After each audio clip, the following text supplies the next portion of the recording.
Minute Papillon. Bonjour, c'est Anne-Laetitia Béraud, bienvenue dans Minute Papillon, le flash de midi 20 du jeudi 10 janvier. Logement, prime de 1 000 € pour déménager et se rapprocher de son travail. Selon RTL, cette aide, à partir de février, fait partie d'un plan à 9 milliards d'euros financé par les syndicats et le patronat.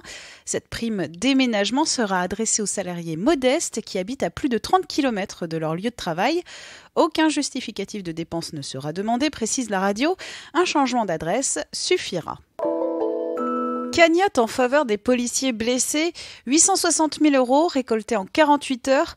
Un clin d'œil amical de la majorité silencieuse, a estimé sur France Info Renaud Muselier, président de la région PACA, qui a lancé cet appel aux dons. Les sommes seront reversées à l'amicale de la police nationale. Présidentielle en République démocratique du Congo, la France remet en question les résultats proclamés. Sur CNews, Jean-Yves Le Drian, ministre français des Affaires étrangères, a déclaré qu'il ne semblait pas conforme aux résultats que l'on a pu constater ici et là.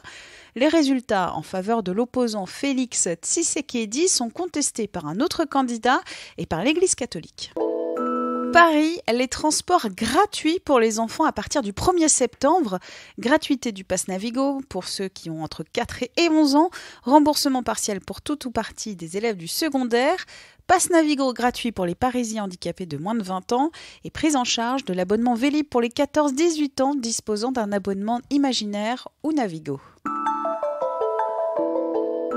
Bon anniversaire à Tintin qui fête ses 90 ans.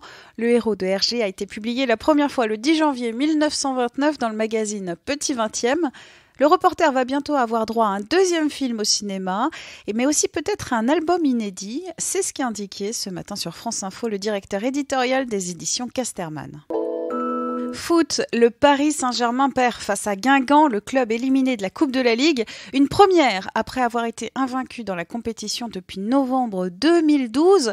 Les Parisiens, trop prudents, trop confiants, se sont laissés surprendre et ont quitté la pelouse sous les sifflets. Minute Papillon, rendez-vous ce soir à 18h20 pour de nouvelles infos.